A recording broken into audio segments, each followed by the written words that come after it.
Hi, welcome to the Small Shed. This Saturday I'm looking at what is potentially some cases of virus. See you in a minute.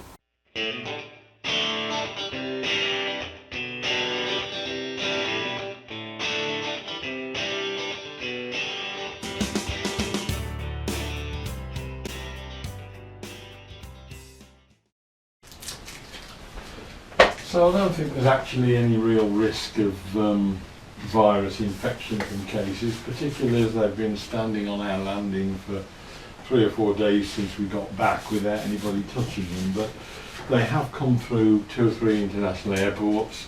They've been unloaded and loaded back onto planes in Sydney and Dubai and goodness knows where else. Probably worst of all, Birmingham. But I'm just going to give them a wipe over, just good housekeeping really. Put them away clean. It's like putting away Christmas tree lights really, if you put them away when they're working. Hopefully when you get them back out again they'll still be working. Taking all the labels off these bags, it gets all the sticky residues get off relatively quickly. If you leave them on for a year, when you come back to it, it'll all be stuck on and nasty into the fabric. A couple of things I need to address. I noticed when we got to Christchurch, this bag had got quite a lot of water staining on the front, presumably condensation in the hold or something that's leaked, I don't know, externally. No problem with the case, but I'm just going to give that a wash down.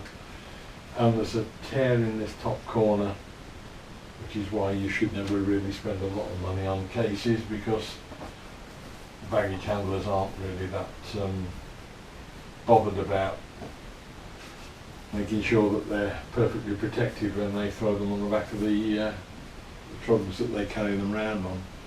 So I'm going to tidy those up. That's really the task for today. As I mentioned, I haven't got any content this week, purely and simply because I can't go out and do the things I want to do. But what I can do is run through some of the things we picked up while we were away.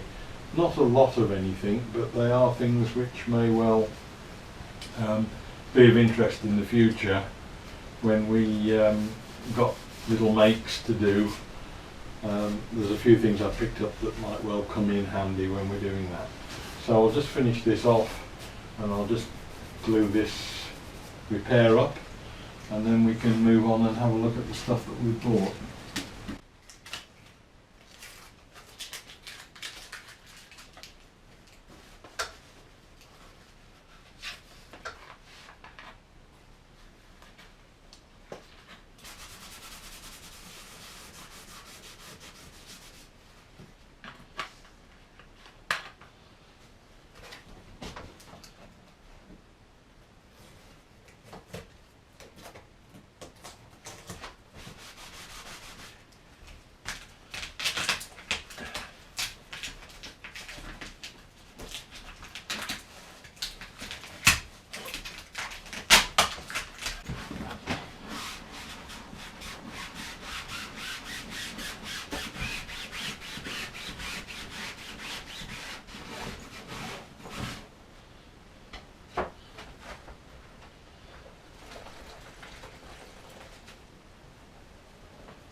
Time to repair the top.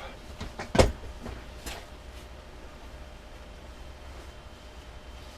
think I'll just use the super glue on this. It's like a rubberized fabric.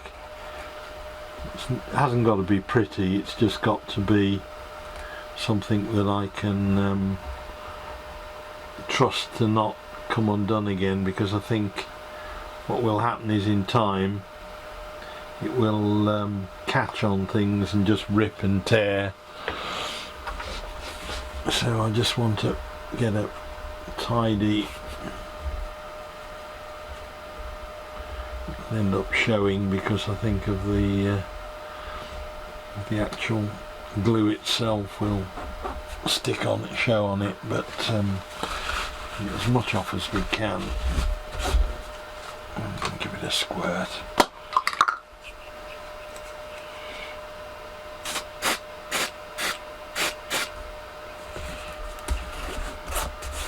That should at least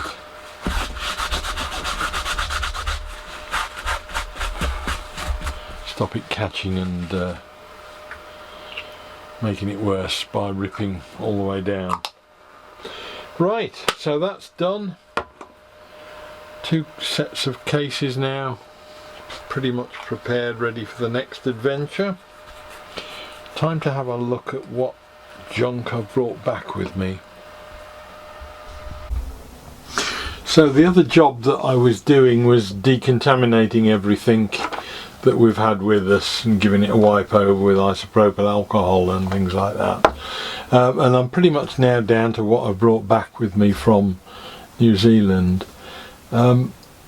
This is the first holiday I've ever had where I've been that sort of content with the place and in touch with that place that I wanted to keep that spirit in something, in making something.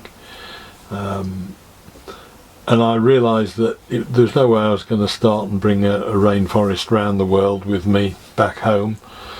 But I wanted something that I could incorporate into builds, or I don't know what, but just some things that I could bring with me.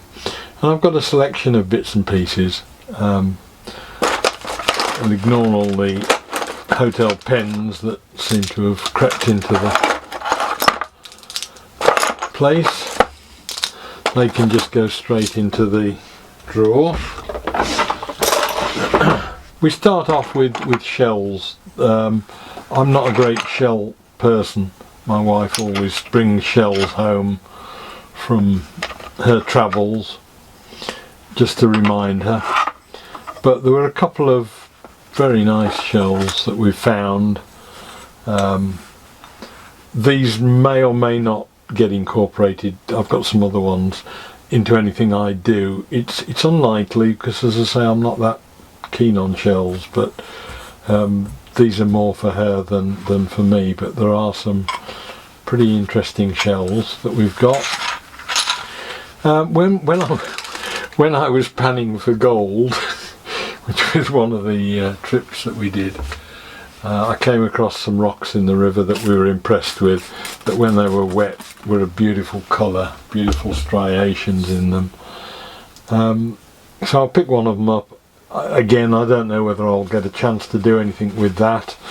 There is actually quite a defined mark there that I think I might be able to shear off that very long thin piece where there's a layer of rock. But again, I don't know what, but I might do something with that. That's nice. And we move on to a couple of things that I bought that were specifically to be used in something. First and foremost is PowerShell, which is, I think it's abalone, I think we know it as. It's absolutely beautiful, and somewhere, probably most likely in guitar inset work or something, I will be using some of this.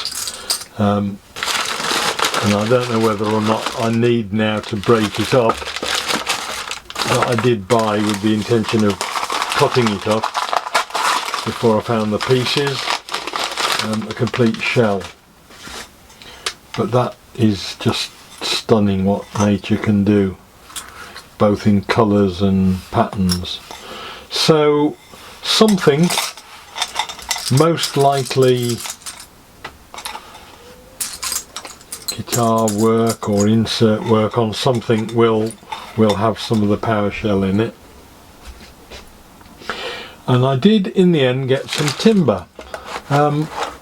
There are some very, very old trees that they have in New Zealand called kauri, and there are very few remaining. They grow very straight and tall for getting on for 1,000 years or so. There are very few left because they were all cut down when the early settlers arrived to make houses and to export across the world. But we found a place that was selling ones which had been buried in a swamp for 45,000 years, and so I couldn't resist just buying a little bit. I don't know what I'm going to do with it. Got a piece out back as well that they'd got lying around. No idea what I'm going to do with those, but certainly, even if it was only a pen, and I don't think I'm going to be making a pen, but even if it was only that out of one of these pieces, you know, I could use it, but I shall be using it for something. I don't know what. Again, it may even just be for inlays, but it's beautiful wood, so I've got that as well. So hopefully some of the builds in the future will have some pieces of shell or wood or stone from New Zealand in them, just as a little reminder and something that I can look back on a pretty fantastic holiday with. Well, I hope you enjoyed the video. Sorry it was a bit of a cobbled together effort. Unfortunately, what with not arriving until fairly late on Monday and then having to get over jet lag and find something to do, that was really all I've had time to do this week anyway. I have got some video from footage that we've taken while we've been away on holiday. I may well put that out as a separate, probably on a different day altogether, purely and simply because a lot of people aren't going to get a holiday this year because of all this crisis. We're very fortunate that we've already had one, so would like to share that with people if there's any interest in it. So I'll probably put some of that together and throw those out probably midweek at some point. It looks like we're going to have a lot of time for editing, so hopefully that should come out probably in a few weeks' time. Hope you enjoyed the video anyway, and I look forward to seeing you next Saturday, and we'll try and find something different for you. See you then. Bye.